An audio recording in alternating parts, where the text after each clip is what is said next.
The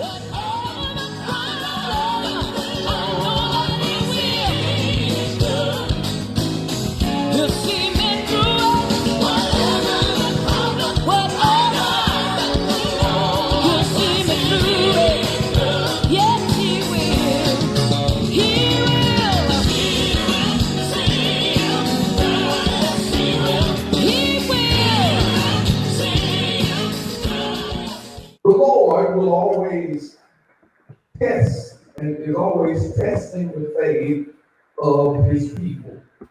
Why does he do it? Because he wants us to know what's in our heart. He knows what's in our heart, and Jeremiah said the heart is deceitful above all things, desperately wicked. Sometimes we are in denial about ourselves, and people are in denial about themselves because they say one thing and do another. But as believers, we should know, and we should want the truth in our heart, and we should want to know whether the faith that we say we have, we really believe it. You see, because our faith is our lifestyle. You can tell a person's faith by their language and how they love people. Our faith can be identified by our conversation, our circle of friends, and our kingdom commitment. Those that perish say we are crazy. We're a fool. Coming, getting dressed, and coming and listening to anointed preaching. They say we have a lack of judgment. No good common sense. They say we're foolish. They say listening to anointed preaching is irresponsible and absurd. They say it's irrational. It don't make sense to them. It's not a secret, I hope you know, that some of our family and friends think we're crazy. We've been doing it for a while, and some of them still call us crazy. For getting dressed and coming to the house of God, or being virtual and supporting the ministry with tithes and offerings to bless your house and to bless the kingdom. They say you're reckless for sitting there, being in church virtual, but some of them are addicted to YouTube and pornography. But they say we are crazy. They say we're crazy to support the kingdom that is invisible. We're irresponsible and reckless, but we're not the first ones that's been picked at. In one instance in the book of Acts, as Paul was testifying, he had been arrested, and he was brought before Agrippa and Festus. And Agrippa said, I want to hear what he has to say. I'm kind of interested. So while Paul was telling his testimony, his powerful message, Festus seemed like he was going crazy, and Festus got annoyed and interrupted Paul in the middle of his message, and he yelled out, "You are out of your mind. Your great learning is driving you insane." King James translation, he said, "Much learning has made thee mad." He is calling the kettle, like they say, I call it the kettle black. And both of them black. What they call God's foolishness really is beyond man's wisdom. I found out in life that people can become critical about something they don't understand, they don't like, or that shows them up. Oh my God. They call it foolishness, what we do. But see, God has a tendency of taking something that man can't figure out, and he makes it to the point where it will produce what he wants it to. And people get upset because they can't control it, so they try to run it down, belittle it, or curse it. If God was foolish, he says wisdom is stronger than any man's knowledge. It's something you probably know, but I looked at it real easy. They call what we do foolishness, and this is a God thing. Salvation is a God thing. But then there's plenty of things that to the natural mind is foolish. Like you can have a cow that's vegan and eat green grass and produce white milk. It's amazing how a man's spermatozoa can fertilize an egg in a woman, and the child grow bones in the water of mom. And from a little egg and a seed and a moment of pleasure or whatever, a human grows on the inside without instructions or a class. Grows a brain and all those organs. It seems crazy and foolishness, but man can't do nothing about it, because what God does, no man can separate up his Sunday. They can't figure it out. It's crazy that birds can fly without going to school. Every one of them come out, and then you have some that can only fly a little and some fly a lot. A chicken got wings, but you don't see it up there with a hawk. A penguin look like he has wings, but you don't see him trying to fly with a chicken. It's crazy, isn't it? But what the enemy wants to do in this time that we're living, he wants to make God look bad. But I like what Paul said, that if God had a weakness, this is just me, if God had a weakness, it would be loving us. It will be loving humanity, but it's really not a weakness. It is because he created us, and so what God does is his strength is made perfect or manifested in our human weakness. So I'm glad God don't leave us hanging in our weakness. He manifests how strong he is in the weakest one of us. He manifests how smart he is in the dumbest one of us. He manifests how much he can give somebody peace that's the craziest one of us. And he shows how he can give joy to the weakest one of us. God's strength is made perfect in weakness, but I want to tell you that Paul did say, we are fools for Christ's sake. He didn't say for the world. Now Paul's saying it looks like it, but when it comes down to serving God, yes, we are irresponsible because we will lay down our stuff to go after his stuff. Yes, faith is reckless sometimes because to go through things, you don't get a certificate or a pass or a key card. You have to have some reckless faith because people will tell you it can't be done, but God said you gotta be reckless enough to believe what I tell you.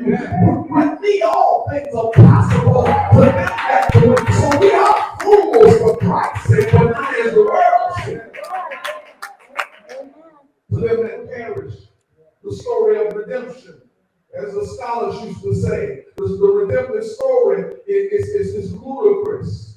Believing and preaching the death, burial, and resurrection of Jesus Christ for the sins of the world, some say are foolish. And all of them are not crackheads. Some of them are scholars, and some of them have degrees, and some of them are rich people, and some of them are politicians and policemen and educators. But they say what we do is foolish. They say it's illogical.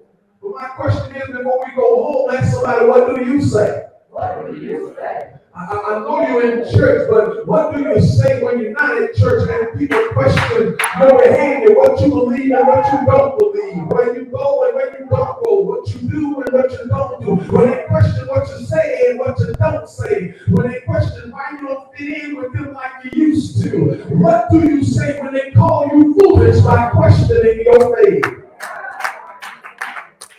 I remember a footnote here for a moment when Jesus was having a teaching moment with his disciples, and he got them together, the inner circle, and he got them together, and he wanted them to know what was in their heart amongst each other. And so he's saying to us today's terminology, he said, what's the word on the street? He said, whom do men say that I am? Let me start it out with an icebreaker question. Whom do men say that I am? And everybody was rattling off because church people do keep their ear to the world because we are not ignorant of Satan devices, but the world should be able to turn our face no matter what we hear. Whom the men say that I, notice he didn't say the Son of God. He puts himself in their place, the Son of Man. Now, he didn't glorify himself, and they were all putting out answers. Oh, I want to answer. And I found out that sometimes in class, the person with the first answer can be the wrong answer. And so all of them will say, well, some say that I was John the Baptist, some say he raised from the dead, John the Baptist raised from the dead, Elijah, or one of the prophets. Jesus said, let's narrow this thing down to the advanced class. Let's get to the hard question. Not the hard question, the heart question. Let's find out what's in your heart. You've been following me. You've been eating with me. You have heard me. I have been your life source. Do y'all know you can't find in none of the synoptic gospels, none of Matthew, Mark, Luke, and John, you can't find in none of the gospels where the disciples got sick. You can't find in none of the gospels where any disciples got a broken leg or they had asthma. You can't find in none of the gospels where they had diarrhea. Come on. I might as well wake you up. You can't find in none of the gospels where any of the disciples fell sick. They were walking with the divine healer. They were walking with the provider. They never been hungry. They never got bound. They were walking with the living word of God. They were walking with the Creator. They were walking and looking at the Melchizedek of the Old Testament and looking for the sacrificial lamb. They were walking with Aaron's rod that budded, which is the resurrection. They were walking with David's shepherd, but they were also walking with the vision of what Ezekiel saw real in the middle of the field. They were walking with him in Isaiah 6 chapter that was high and lifted up. They were also walking with the potter that Jeremiah saw that was turning the plate on the wheel. They were walking with the Alpha and Omega. They were walking with Melchizedek. They were walking with the one that Jacob wrestled with. They were walking with the one that pushed out the walls of Jericho. They were walking with the one that made the sun and the moon stay in place. They were walking with the one that called the animals out of the ground and they fed out of the rest of the ground. They were walking with the one that gave Sarah the ability to hold a baby and gave Abraham the joy to make a baby when the time was up. I love God because he will show up when your time is up.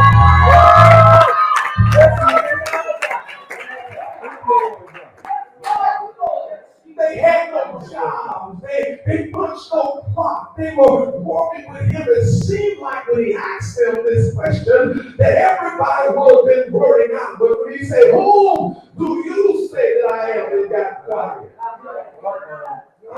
It got quiet. Nobody's worried out. We could tell by the answer in the 16th chapter of the book of Matthew that there was not a lot of answers. Everybody wasn't running off at the mouth to say who he was. But then if you back up and you look into it, when Jesus said, whom did men say that I am, you find that Peter didn't say anything. That's why you got to know when to shut up.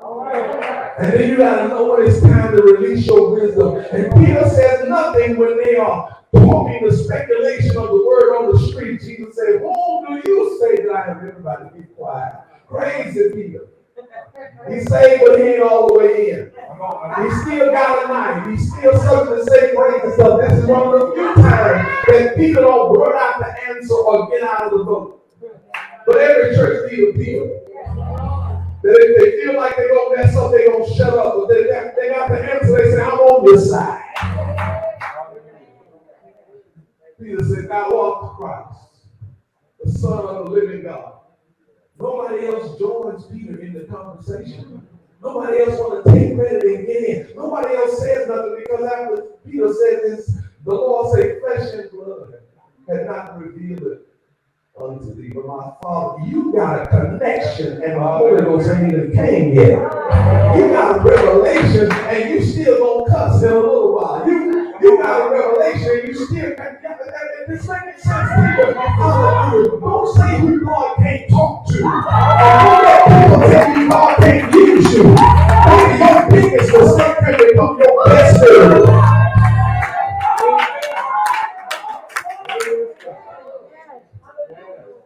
And I believe the disciples were quiet momentarily because they think, uh-oh, Peter done put both his foot in his mouth again.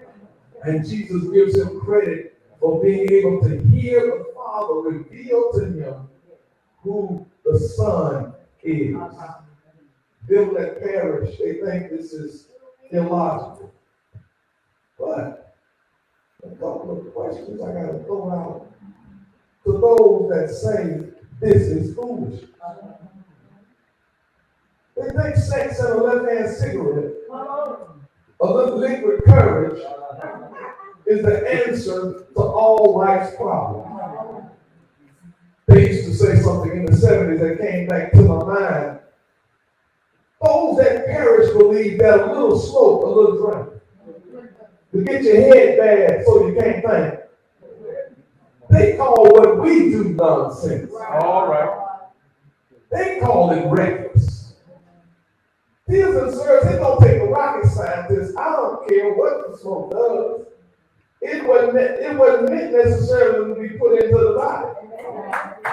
Because most people that die in a fire, they die from smoke inhalation. They say to preach that God so loved the world. Thank you for loving us that used to be world. God so loved the world that loved the world. And they say it's reckless to tell the hated and the manipulated that God so loved you. That's hard to describe. That's hard to put into language, really, how loving God is. Wait, one hymn writer put it. He said he looked beyond my faults and saw my need. Wait a minute. He knew what I was going to do before I did it, and he was loving me anyway. Anybody that's saved should understand that God loved you when you were lusted. Anybody that's not saved or saved should understand that he didn't bring us out because we were so good. Because we were the weak things of the world. We were the foolish things of the world. Hallelujah. We didn't have it all together. And I found out through my foundational teaching that God saves those that have problems. He don't save those that are perfect. Jesus said in one translation, one passage, he said, they that are whole, why are you hanging out with the thugs? Why are you hanging out with publicans and sinners? Why are you hanging out with those that are rejected? Why are you hanging out with the uncircumcised? What you doing at a party, Jesus? Jesus said, they that are whole don't need a position. I need to be around those people that know they're jacked up. I need to be around those people that know they don't have it going on. I need to be around those people that's been kicked down and know they can never get up. I need to be around those people that have those internal problems that they can't tell nobody, and they're on the verge of suicide while they're driving an SUV. I need to be around those people that's been rejected and not protected. I want to get to those people that the world say will never be nobody, and I want to heal the rejected and give hope to the molested. We don't call it foolishness, but God calls it a move.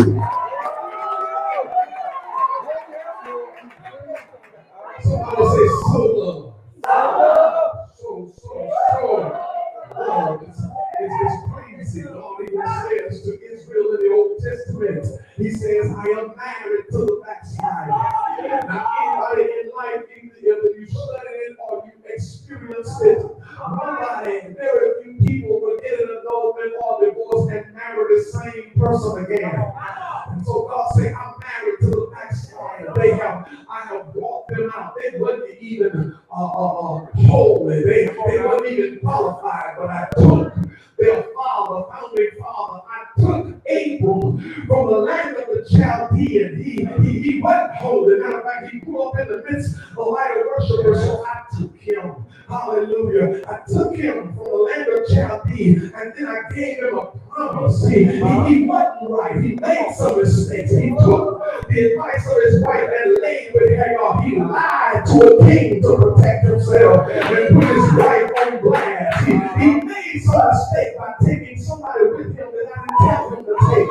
And he brought his cousin, he brought his nephew over each night that was around him just to be blessed and never learned how to pray and never had a connection with the true and living God. And you had to go get him out of Sodom and Gomorrah. He made some wrong turns. You misinterpreted what I said, but God said Abraham was my friend. Come on. He came out of some worshipers. He made some mistakes. He made with somebody he shouldn't because he didn't wait on God. But the Bible says Abraham is a friend of God, and the Jews refer to him as the founder. He is the author and finisher of the faith of the Jews. In other words, Abraham was the man that kept a promise that even though he made a mistake, God said, I can use him because he'll repent. I can use him because when he broke, he'll get back up. I can use him because when he missed it, he'll try again. God don't say nobody that's got it together. I don't care how much money you got. You can be rich and be poor in spirit. I don't care where you're being and how many tribulations you go through. God can give you more intelligence that you can learn at Harvard. God wants you to know. If you call it foolish, I won't help you. But if you say, God, give me faith, I can use you. What can you say? He knows our thoughts are wrong. And he keeps calling us anyway. There's not one of you that will call your used to be and say, do you want to try again? You can say, Bishop, you don't understand. I had to get out before somebody died, and I didn't plan on me dying. I had to get out before I cut somebody long, deep and wide, and I know it. And a lot of times, let me tell y'all something about situations, affairs, and marital problems. The one that do the worst is always the hardest sleeper. That's why who you not with ought to thank God that they're still alive. They don't know sometimes you standing over them saying, you make me sick. You get all country and break actually the bird and say, I can put you in right now. God, be my secret journey out platform. God. Whatever that means. Look at somebody and say, they had to get out. We don't say you had to get out. We just don't throw it out there. We don't leave the sentence open. Look at somebody else and say they ought to be glad they got out. Anybody that's really saved, no, you're not qualified to be saved. We were a foolish thing of the world. If we were a foolish thing of the world. Whatever was the best song gave us a mentality to try to act like that. And we thought it was real. You walking in the rain with the one you love, you gonna get pneumonia.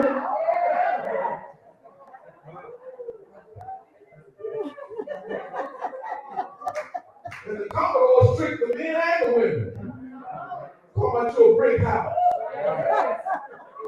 You know a brick house don't really have curves. It goes outward. A brick house is not a Coke bottle.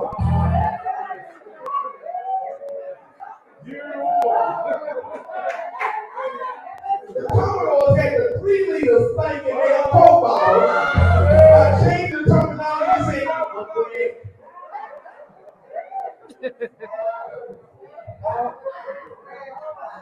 whatever, come on. See, this is what the Bible says. Don't be tossed to and fro. But everything they said is just talking about, demonic and witchcraft teaching. Sometimes teaching comes through the world through music because music can get your attention real quick. Come on, y'all. If somebody comes to church and it's anointed singing, they can be high and they'll start feeling something because of the atmosphere. Come on, some of y'all can dance a lick, but when you went to the club and you heard your favorite song, it made you think you could do what they were doing.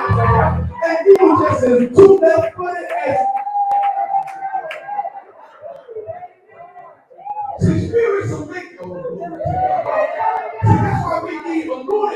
singing. That's why we need people that's subject to the anointing, because it's the anointing that destroys the yoke. And when people come in and pull into the parking lot of the church, or they're looking virtual, those people saved or not, they know whether it's something different about the service that they're looking at, because while they're watching, they can feel it.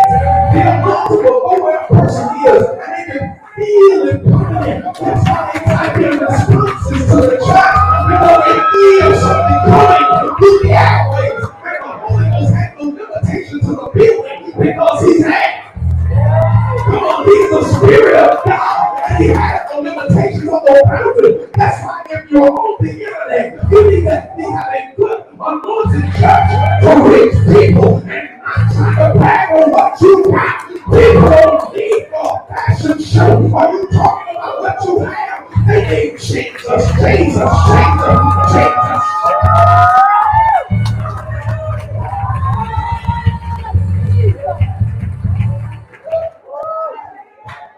We need to preach the word.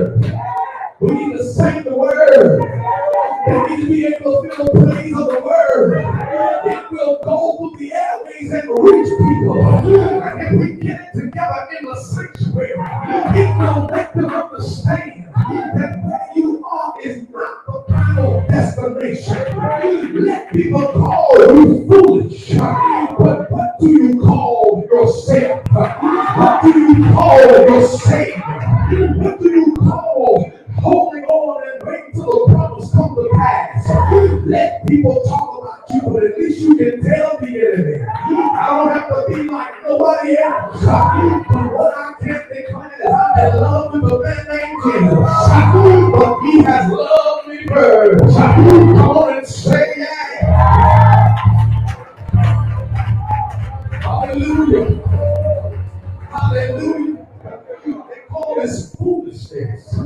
To preach hope and help. But God so loved you, man. Going over there. They call it foolishness. Humility. To tell somebody that God loves you. And people embrace you and not embarrass you. But they say it's lunacy and foolish. But I'm so glad that God doesn't call every man that's perfect. I'm glad he calls somebody with what needless pains we have. Because we do not carry everything to God in prayer. The old Baptist deacons used to say no devotion. I come to you as an empty pitcher for a full fountain. I'm so glad that God won't reject us. We were stumbling to get to him. People say it don't take all that. But you can try to mock me with irrationally. You can try to mock me and say I'm lunatic. I'm a lunatic, but what I want you to know, dears and sirs, that God called the foolish things. Thank you, Lord, I was foolish. But now that I got some faith, I'd rather for them to talk about me for trusting you than me trusting in another Jamaican blood. I'd rather for them to talk about me than me being out there giving my money to a party. You see, nobody said you were a fool for putting together gas money and go out of town. Nobody said you were a fool for bringing up your shirt doing Mardi Gras and showing your breast for some beads. Who's crazy now? Nobody never said you were a fool for trying to get the Third Street. Nobody ever said you were a fool for going to a club with one way in and one way out. Everybody packed around the wall, playing shades in a dark place. Music 10,000 watts. You dancing next to somebody nasty. Hugging somebody that's smelly. They never said you were a fool for getting drunk and remembering, forgetting the day that you lived. They never said you were a fool for helping somebody and let them live with you and their name went on the lease. Nobody paying any utility bills. They never call you a fool. You know why they call you a fool? Because only people that walk together can understand who they are. How can two walk together except they agree? When you're foolish enough to them. They call you smart, you got it going on. They said you got a good man and you don't have no babies and you got 5 across town. They will say that it's good, but you got, baby, you better keep it. But what they don't understand when you're not saved, you're a fool for the enemy. You're trying to figure out how to get out, but you can't do it on your own terms. Because when you're a fool and you're unsaved, you don't have the keys to break out of jail. Because first you have your mind in jail, you have your spirit in a prison, then you have your flesh acting it out. I say you have your mind incarcerated, you have your spirit in solitary confinement, and then you have your flesh acting it out. And people think you got it going on, but can I check some people before we go home? When you were a sinner, then you want to get out. You learn how to be good at being bad, but you didn't like it when you got by yourself. You know you were raised better than that, but nobody will give you a better solution. Because sinners want to keep you in sin, liars want to keep you lying, adulterers want to keep you adulterous, fornicators want to keep you messing up, and poor people want to keep you on food stamps. But somebody decided enough is enough. Call me what you want, but I gotta run to the rock. I need some help.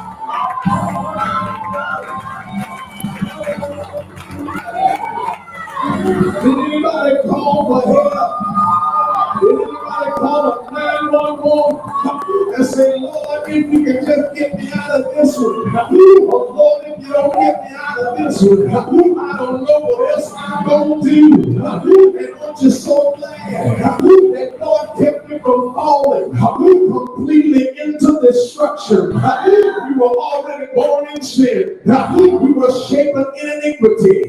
We had so many problems. In the 2020, only made in words. Only made in words. Another party only made in words. No sex with women don't make you more man. And a rich man won't make you a prosperous woman. You gotta watch who you go after women, because he can have muscles and he can be hard, but he don't like Matthew. You gotta watch it because you don't know what you get with these days. But thank God he delivered us just in time. You ought to praise it if you didn't get AIDS. You ought to thank him. You don't have to be on medication the rest of your life. God said you are fool, but I'm gonna make you foolish. I'm gonna make you holy. They're gonna call you crazy. I'm gonna give you hell. They're gonna say you're going down. But God said, what do you call what I have done for you? Here's a sentence. Pass it on to your friends. If anybody asks you, what's the matter with me? Tell them I'm saved. I've been rescued. I've been washed in the blood. I've been redeemed by the blood of the Lamb. I've been saved from the guttermost unto the othermost. Was hoochie but you're holy. Was hellish but you're holy. You ought to be glad that when you think of the goodness of Jesus and all that he's done for you, your soul is like, I gotta praise and I got to get it up. Hallelujah.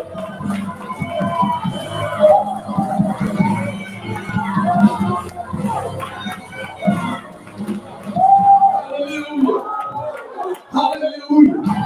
Sanctified. It's not a dress. It's not no nail polish. It's not about lipstick. It's not about cutting the kitchen. It's not about days and weeks. It's not about circumcision.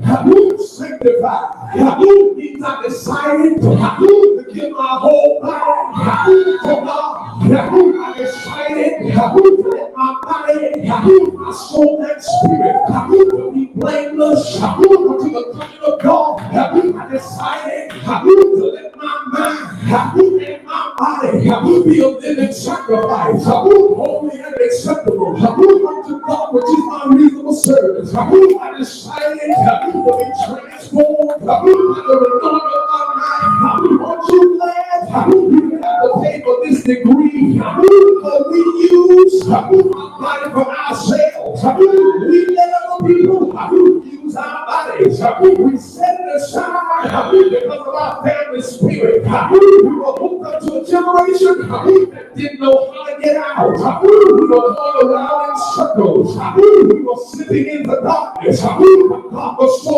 good. He said, I want you to come to me just like you are, with all your problems, with all your weakness, with all your fallacies, with all your doubts. I want you to come to me. Haven't you heard it in the church? Come unto me, all ye that labor and are heavy laden, and I will give you rest. Take my yoke upon you. The enemy has you yoked up to passion, to fluids, to sexuality, to pleasing people. I say, take that yoke off. Take my yoke upon you. So why should I take his yoke? It sounds lunacy. It sounds irresponsible. Because the yoke of God brings you liberty. And when the Son makes you free, you are free indeed. The yoke of God brings the truth to your imagination. And by the revelation, the truth makes you free. The yoke of God, say, whom God has let go, you are free indeed. The yoke of God, so you can stand in the liberty where Christ has made you free. They say it's foolishness. They say it's irrational. They say it's not good judgment. I found out when the yoke of God gets in your life, you can say, when I was weak, now I'm strong. When the yoke of God gets in your life, you can say, I was miserable, I was mad, I was going crazy, something down inside of me has told me, wake up, there is therefore now no condemnation for them that are in Christ, who walk not after the flesh, but after the Spirit. The yoke tells me I messed up some stuff, I got some tattoos, I overdosed, sin made me stay too long, sin made me spend too much, sin took me farther than I planned on going. But when I came to God, the yoke said, all things work together for your good. And the blessings of the Lord will make you rich and add no sorrow. The yoke says that he is able to keep you from falling. The yoke says he's going to bless you now. He's going to bless you now. They still say you're cursed. But the yoke says, walk in the now. Somebody said, now unto him that is able to do exceeding abundantly. Walk in the now of all I can ask, of all I can think. I'm going to walk in the now. What do you mean, preacher? I'm talking about walking in the Spirit. And if I walk in the Spirit of the Lord is upon me. He's upon you. You don't have to be a preacher, because when the Spirit of the Lord is, there is liberty. They say you're foolish, you're irresponsible, for dancing without a partner, from running around the church, and nobody chasing you. They say it's crazy, and it's a lack of good judgment to cry when you're happy. They say you're crazy for trusting the oil that they put on you, and you get prayer, and you believe God can heal you. They say it's crazy and irresponsible, but something down inside of you, once you drink some Holy Ghost water, you can say, wait a minute, God is not a man that he should lie, even a son of man that he should repent. Didn't he say it? Won't he make it good? Say it!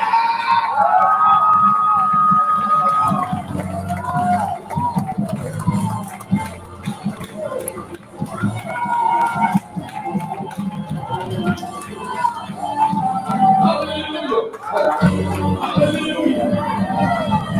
Hallelujah! Hallelujah! But they don't know that called the Pentecostal church, Baptist Pentecostal church, Methodist church, I believe in the Holy Ghost, word of faith, any church that believes in the power of God. People like to call it foolish. And want the saints to knuckle down, to dumbing down their praise, to dumbing down their worship, to dumbing down their faith. We want you to shut up and not make some noise. You're not able to study everything I found out. Whatever God is, it has to be some noise. We don't sneak in no way. We don't have to tip in. We will walk through the wall. He will get in the least of us. He will touch the oldest and save the youngest. God don't need permission. Wherever he shows up, there will be some noise. In one incident, the room was crowded with spectators and participators. They were in glance, waiting for Jesus to mess up. Some were waiting for him to do a miracle. And then four men decided, I want my friend to get into the presence of God. And right in the middle of a meeting, in Jesus' dissertation, unfolding his thesis, all of a sudden the roof, before Parliament said, tear the roof off the sucker. Four men decided, I need him to get healed. And they start pulling the roof off. They loved him so much, they put their lives at stake. They told him up some stands. They wanted him healed so bad. They were in one call. Ain't no stopping us now. And when they pulled the roof off, the Bible said, when he saw their faith, thank God for somebody that prayed for you when you were in a bad situation. Thank God for somebody that prayed for you when you couldn't pray for yourself. Thank God somebody prayed for you that you didn't even get yourself out. It wasn't luck. It wasn't coincidence. They call it foolishness. But God said, you can stop my hand. I'm the first and the last. I come that you might have life. You didn't die in the bed. You didn't die in the hotel. You didn't die as a truck driver. You didn't die being abused. You didn't die in surgery. You didn't die in childbirth. Jesus said, do it up,